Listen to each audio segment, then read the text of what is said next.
Okay, Gwen, what do you think? I want to start this by opening with an opening prayer. So if you would all would just listen to bow your head for this opening prayer. In the midst of so many cares, God, may we focus right now on this one care, healing. May this reflection practice help me confront the truth, which leads to repentance, which leads to transformation, which leads to healing. May it be. Amen. Amen. So in just a little bit, we're going to see a video about a Native American named Edgar Villanueva. He he has credentials that are a mile long. It's unbelievable. He serves as the chairman of the board of directors of the Native American Philanthropy Association. He's a board member of the Andrus Family Fund. He is vice president of programs for the Schott Foundation. He oversees grant investment and capacity building supports for educational justice across the United States. And he has written the book that we're going to see a short video of today, and which offers hopeful and compelling alternatives to the dynamics of colonization in the area of philanthropy. So Gwen, whenever you're ready, you can show that. Thank you all so much for coming, and thank you so much, Edgar, for joining me on stage today. Edgar Villanueva is the author of Decolonizing Wealth, which is a provocative and really beautifully written analysis of the colonial attitudes that are really present in philanthropy and more generally in finance, and the impact that these attitudes have on these sectors. And also he talks a lot about how money can be used not just to divide and exploit, but also to heal. So first of all, thank you so much, Edgar, for being here today and for agreeing to talk about your book. Absolutely, it's an honor to be here with you guys. So in your book, you talk a lot about three aspects of your identity in particular. One is your being Native American. Two is your being Southern, and three is your choosing a life in philanthropy. I'd love to know a little bit more about why these identities are so core to who you are and how you operate in the world. Wow, well, what a combo of identities, right? My identity is really important to me for a lot of reasons. Another identity that I have is that I'm the son of a domestic worker. So I'm feeling a little emotional from that last conversation. It was so beautiful. So yes, my identity as a Native American, as someone who's from the US South, is really important because for the most part, indigenous people around the world are very invisible. And especially in the United States, Native Americans are quite invisible, particularly in the US South, where we were the first point of contact for colonization. And so actually being a part of maintaining that identity and, especially working in a space that has had, quite a bit of forced assimilation to how I show up as a leader, working with a lot of people with wealth and institutions with wealth. Being grounded in that identity of where I'm from and remembering that and bringing that with me into the work has really shaped my analysis around how I do this, how I show up as a leader. Yeah, I love the concept of, the forced assimilation and philanthropy. I feel like there is just such a tending towards the norm that you often see, which you bring up a lot. You also, the core of the book is really about colonization and decolonization. Of course, that's the title. So why use these terms that, for so many people are very provocative? What's the power of talking about wealth in these kinds of ways? Well, I had to go on my own journey to learn about colonization, although I'm Native American, because when I was growing up in school, we were not taught the accurate history of the United States. I sort of bought into the fantasy that, pilgrims came over and that my ancestors met them there and we all sat down and ate turkey together, and so it wasn't until much later in life that I actually learned the accurate history of what happened in the United States. And it's frankly it's a dark history that folks don't want to revisit often. It's easy to kind of sweep it under the carpet and want to look forward. But what I realized as an adult is that there's a lot of trauma in my community, in my immediate family. We have mass incarceration and abuse. We see, violence and a lack of education. I'm the first person in my family to graduate from high school. And so these cycles of trauma that exist in indigenous communities, and my tribe is the Lumbee tribe in North Carolina, are the result of a history that was not that long ago. Actually, my grandparents' generation, Native children were forcibly removed from their homes and put in boarding schools and not allowed to speak the language and not allowed to identify with the culture.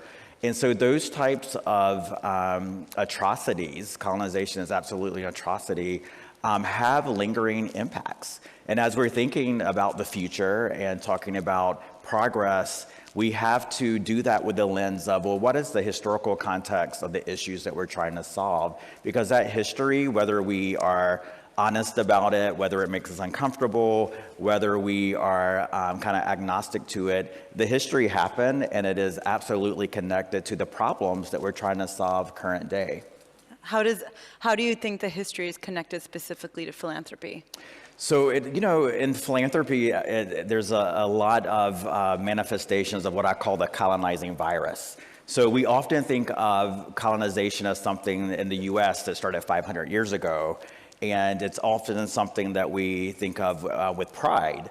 In fact, there was a study that I referenced in my book in the UK from 2014 that interviewed folks in this country about their impressions about colonization and Great Britain's history with the British Empire.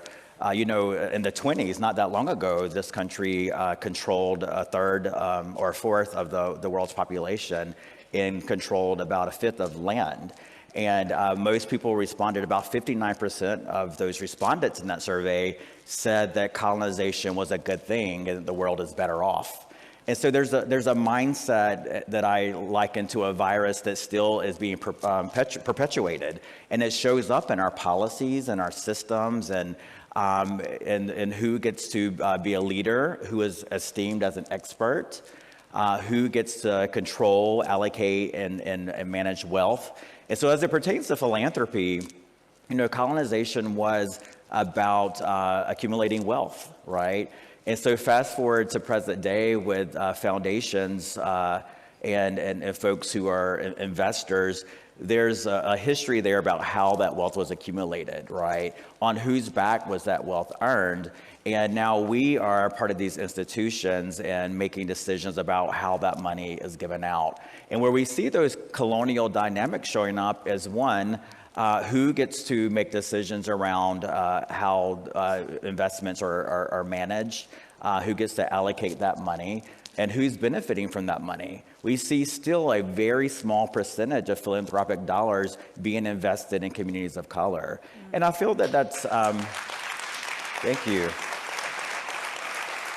It feels really sort of an injustice when you think about the history and the role that communities of color have played in the margins in helping to build wealth around the world through, genocide and stolen land, things that are kind of uncomfortable to discuss, but it's a reality that wealth was accumulated in this ways in many places. And so we owe it to ourselves, those of us who manage and allocate funds and invest philanthropic dollars, we owe it to ourselves to understand the history of how wealth was accumulated and then to allocate and invest and give money away in a way that respects that history. Yeah. It's such a beautiful perspective. So speaking of how wealth was accumulated and who controls it, you talk a lot about how white the philanthropic sector is and how little money is flowing to communities of color and how there's just a status quo that's being perpetuated. So what do you mean by worshiping the status quo and how that plays out in philanthropy? Wow, worshiping the status quo. I think of sort of the opposite of the status quo is progress or change, right? And change is hard for all of us. It's not we have to get really uncomfortable with change. And I think within philanthropy, there can be quite a bit of comfort working in those institutions. I did not come from wealth, obviously, and have to admit that I have been quite comfortable working in the field with the perks and the incentives that it provides. However, I think to see change happen, and especially in those institutions that are in some ways like a bubble of privilege, like a microcosm of privilege and wealth, we have to be willing to get uncomfortable. And sometimes actually super uncomfortable and lean into that discomfort in order to see change happen. And where we need to see change happen is in so many ways, but you mentioned sort of whiteness, and of course where we see where white folks around the world hold the majority of wealth. Therefore, foundations that are started are most often started by white folks who then sit at the leadership of foundations. The majority of foundation boards in the US are white men. The majority of CEOs of foundations are white folks, the majority of staff. And then you see about 95% of grant-making dollars going to institutions that are white-led. And so we have to really examine that. And if we really want to see change happen, as we heard earlier today, change is happening in the margins. There's a lot of solutions and really good ideas and brave thinking happening from folks who have not been privileged to be a part of those circles. And we need to tap into that in order to see change. And that means shifting the status quo. Absolutely. So I'm also curious about how, of course, your book and your experience are largely American. I live in Nairobi, Kenya, which is also sometimes called a Silicon Savannah. Some other people from Nairobi here.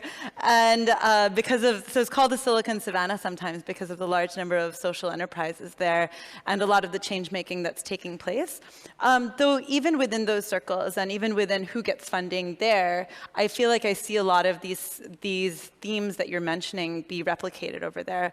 So I'm wondering if you've seen in any ways that your findings while writing the book, how they may translate internationally. Yeah, I mean, there absolutely the concepts in the book, when we're talking about colonization, I mean, that's a global phenomenon, right? It's something that's been happening. And there's also this idea of what I call global bleaching, which is really this forced assimilation, as we were saying earlier, this force to take out anything that is not, sort of the dominant culture. And so we see languages, being erased. We see cultures being erased. We see people that are not in power being eradicated. This is still happening around the world. And we may not see in some places colonization happening in quite the literal visual way that you might be imagining it, but it's still happening in subtle ways because as like any virus, the colonizing virus mutates and expands to different ways of operating. And so we have to be really attuned to those dynamics at play. So absolutely what's happened in the US, foundations in many senses are a US construct because of our tax system there that allows major incentives to start foundations. But the dynamics of colonization, the dynamics of white supremacy that show up in our policies and systems, and who haves and who have not, the haves and the have-nots, is absolutely something that is across the board in every country where we see people who are in power and people who are not in power and who controls resources. So thank you so much. So I'm so grateful that the second half of your book is focused not just on the problem and all of these really deep-seated issues that you're talking about, but the second half of the book is called How to Heal. And it's a very difficult, long process. I don't want to just try to say that, just follow these 5 easy steps and you're there. But there are things that people can do in their everyday lives to actually think about decolonizing themselves and actually healing. And one of the themes that I really love that you talk about is how money for so long has been used in many ways to divide and to exploit, but that we can redirect money, and that it's not that money itself has no value, it only has the value that we attach to it, and that money can be used to heal and to love. So I'd love to know a little bit more about what you mean about that. Sure. So, being Native American, working in philanthropy now for 15 years, which I know I don't look a day above 30, right? But, I'm a rare phenomenon, a Native American from a poor family that works in philanthropy. And I think when I started, there were about 10 of us in the US, and I think there's probably 25 now. We're growing in numbers. And so, I came into this work because I really wanted to see change in communities, right? Passionate about change. I was hired because of my experience, real world experience in the communities that these foundations cared for. And it wasn't very long before I became very frustrated and felt a lot of pain actually about trying to do this work that, with an institutions that had a mission for change and, even social justice, but the actual realities of doing that work were quite complicated. This is complicated work. There are a lot of contradictions. And so initially I, at times felt even angry because I wasn't able to respond to the community in the way that I wanted to. And I was caught in the middle in a sense, right? Because I worked inside the bubble of privilege, but I was also accountable to my own community. And that frustration at one point even became anger. And I had a sense of a loss of my own identity because I had assimilated so much to the type of leadership that had been modeled to me, what had been lifted up as a good leader. And when I took a break from working in philanthropy for a little while, and writing this book, I went back to my home community, the Lumbee tribe in North Carolina, and just immersed myself in my culture, talking to my relatives, talking to elders in my community.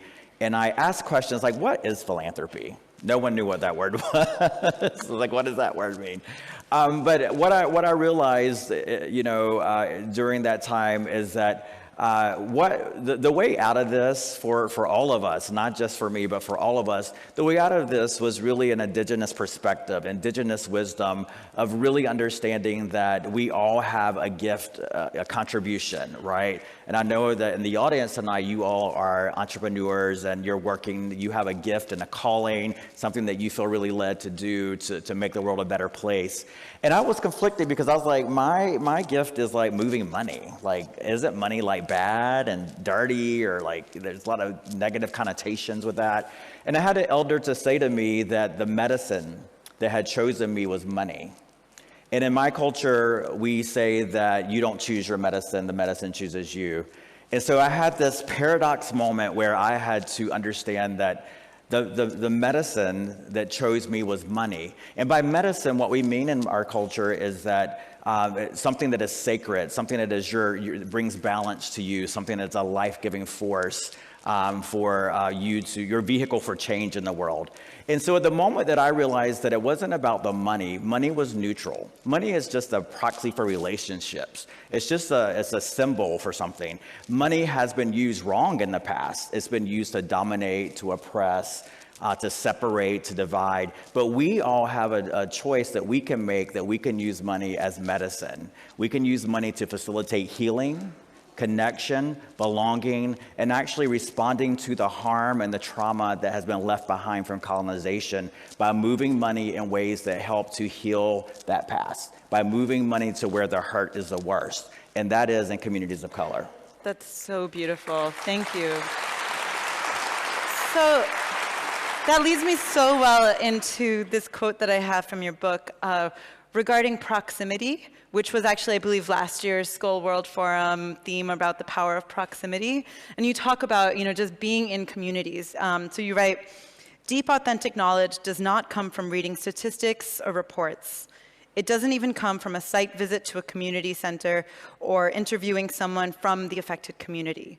It comes from living inside that community and experiencing that issue for oneself, period. So tell me more about the power of proximity and being with community in order to facilitate this healing process. Proximity is everything. We are all traumatized by history, right?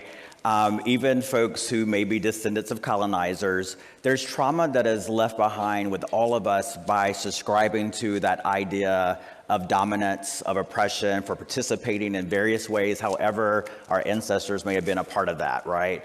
And so when we fast forward now to the 21st century, we're all here and we all have experienced pain as human beings. We've all experienced trauma. And so there's the opportunity to think about how can we get in community with each other, although we may be very different, right? But understand that those of us who are from the margins, those of us who have long histories of being resilient, right? Like my tribe, we are resilient. 500 years and we're still here, right? And so we kind of have a corner on resilience in a lot of ways, right? So understand that when you come from privilege, often that privilege can blind you to solutions that work for everyone. And so it's not a license to cop out. We all have a role to play in decolonization. We all have a role to play in healing. We all have a role to play in shifting our thinking to a way that's not a white dominant way of thinking, but a way that is inclusive of all perspectives. And that's only going to happen when we sit down together and begin a conversation around things that are often uncomfortable. Yeah, absolutely. Here's to getting uncomfortable. So that leads me actually, I would love for you to leave the audience with some actual practical advice. So this beautiful, amazing audience here today includes many philanthropists, includes many social entrepreneurs, community organizers, nonprofit leaders, and there's a lot of conversations that happen. There's a lot of conversations between people with money and people looking for money that happen this week. So what are a couple of things that you think in particular the philanthropists and the audience can do this week to begin to put some of these ideas into practice, to begin to decolonize themselves? You know, I think acknowledging the power dynamic that I understand that some deals might be happening this week, right? And so let's move beyond the transactional relationship with each other. Talk business, make your pitches, whatever we all are going to do this week, but let's try to see each other as human beings, right? No one's an ATM. No one is a person who's an asker or a taker, right? Let's come together around centering communities, centering change that needs to happen across this globe, and try to start there around some connection. I think we often sit down and there's the anxiety of like, I'm going to be asked for something that I can't give, or I need these resources. If we can kind of put that game and that dance aside to really connect with each other on a very personal level, that is actually what decolonization is. It's actually just radical listening, radical connecting with each other. Put your phones down for a minute and engage with each other as human beings. Listen to the stories of folks that come from a different community than you. Allow your mind to be open. If you feel uncomfortable, lean into that and just sit in that and know, wow, like I'm actually growing and stretching as a person because I feel uncomfortable. Those are all parts of decolonization. It's not that radical or sophisticated of a notion. When you think about it, it's actually just going back to a state of being in a circle together, understanding the concept of all my relations. We are all related, right? Our suffering is mutual and our thriving is mutual. Thank you so much. So I hope this week, if any of you do feel uncomfortable, that you do lean into it, that it is ultimately productive. Don't shy away from it, don't run away, but actually think to yourself, is this a meeting I would have normally? And maybe take something that you wouldn't do. So thank you again so much, Edgar. Absolutely, it's an honor to talk with you all. Yeah. Thank you. Thank you. Wow. For me, that was extremely powerful, and that's the reason I brought it to share with you today. And if we have some time and you want to make a comment, how it struck you, or just an initial comment, that would be fine. Next week, we will have a little bit more time to share the second part of his book, which is his 7 steps for healing. And so if anybody has a comment now, feel free to. Tom, I would like to say thank you so much for this work that you are doing.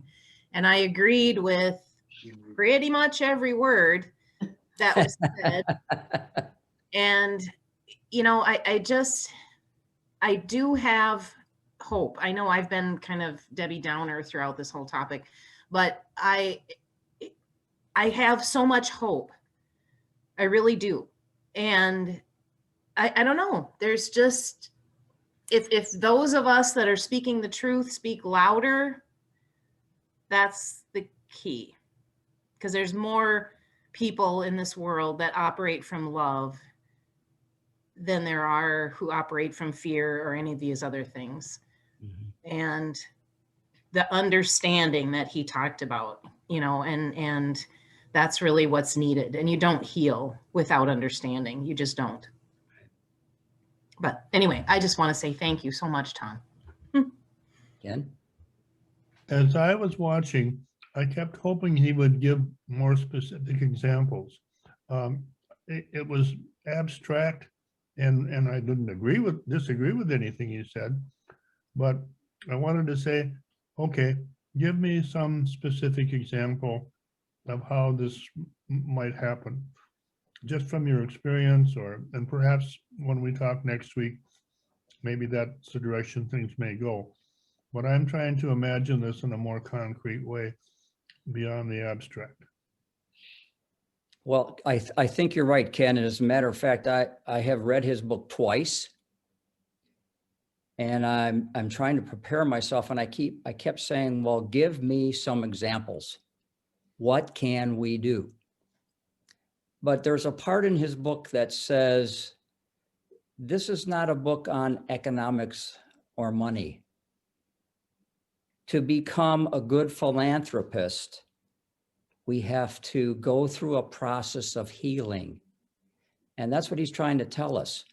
So in other words, there are 7 steps that he names that we all have to look at and go through to heal ourselves before we can become good philanthropists and use money as medicine. Just telling us what to do isn't going to help us. We have to become right with ourselves. And I think all of a sudden it hit me like, oh, he's not going to give us any examples because we have to heal first. Does that make any sense, Ken? I mean, you know, I'm like, okay, tell me what I got to do. I'm going to do it. It doesn't work that way. Okay.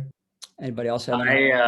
Yeah, my comment is that I appreciate the challenge to me to lean into discomfort.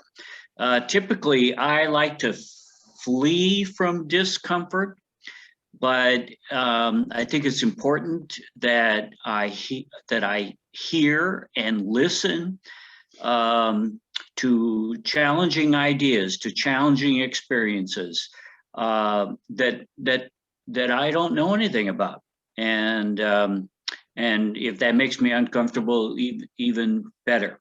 And another aspect of that is to listen to people, not try to convince, not to argue, not to even present my perspective, to listen to people.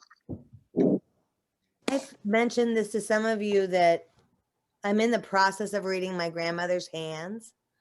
And that book is a lot, it's a lot more, I think, very different kind of approach to anti-racism, but about the healing, the trauma that we've all experienced, or generational trauma that we may not be aware we've experienced.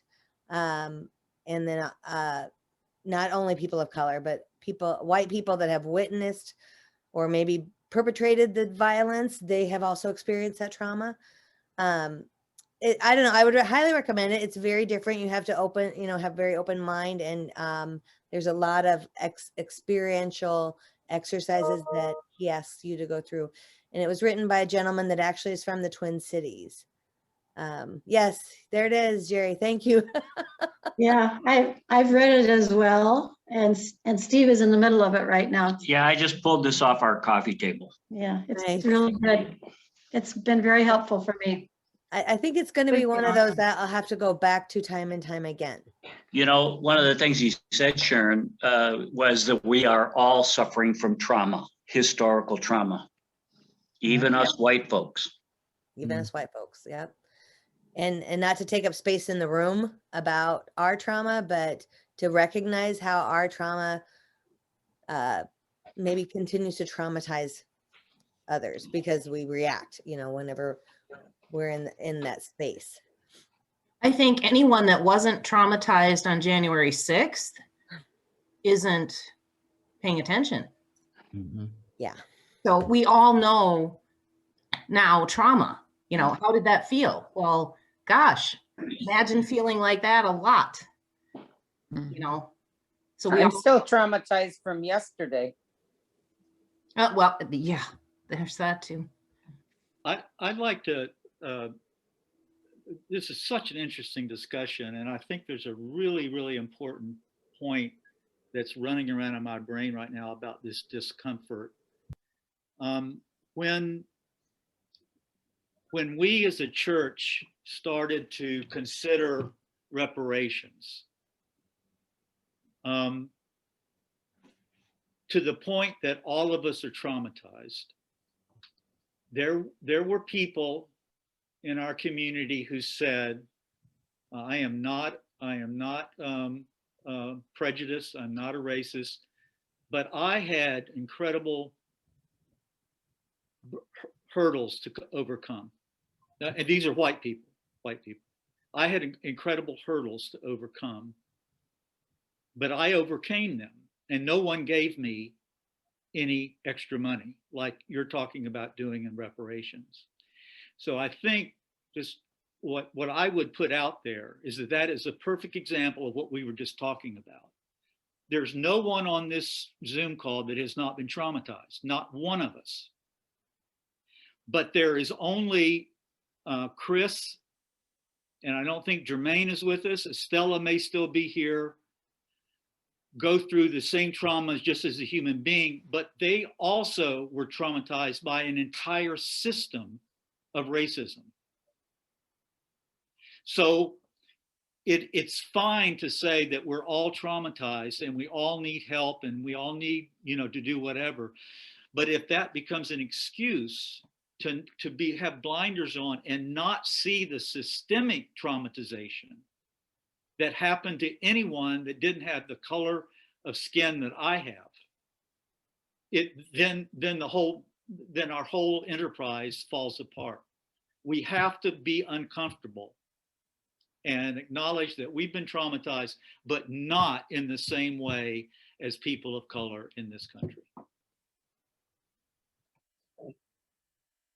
I think the portion of once getting kind of understanding our trauma or getting some handle on it and how it impacts people of color, how we're like sidling up to people or being in their space with them and kind of not, and I think they called it like the difference between clean pain and dirty pain, and that how we re-traumatize people because we haven't figured out our own stuff and how we are reacting to that, so it's not about like, oh, I'm traumatized too. It's not a pissing match or that kind of thing, but just kind of having an awareness of it. Like, how are we reacting to folks when we're in the room with them, or having an interaction, and it's a really tough topic. But I think that book has been really helpful, and continued discussion about this. I'd like to speak a little bit to what Ken said about, having steps of what we can do to help fix things, to help heal things. And that's something I've tried to deal with for quite, well, I don't know how long, probably a long time. But I think I've all of a sudden started understanding that it's not our job to fix. It's not my job to fix, because I am a fixer. That's part of my personality. And I need to have some steps, and I need to know how to do it. And as soon as I know how to do it, then I can go fix that thing. What I've learned, and I think he said in his little speech today, it's this radical listening. It's listening to people in a room. I'm thinking of the task force meetings at Liberty, because Tom and I talked about on the way home, we're going, well, what can we do? What's what is the one thing I can do so that we can make this better? And, like it was up to us to make it better. But what we've learned is this listening and radically listening and becoming personally involved in these people's lives and not so much doing the talking, but doing the listening and being uncomfortable because I don't have those tools to fix. That makes me so uncomfortable. And that's part of this whole process. And my uncomfortableness is evident to people of color. So I'm making them uncomfortable by my it's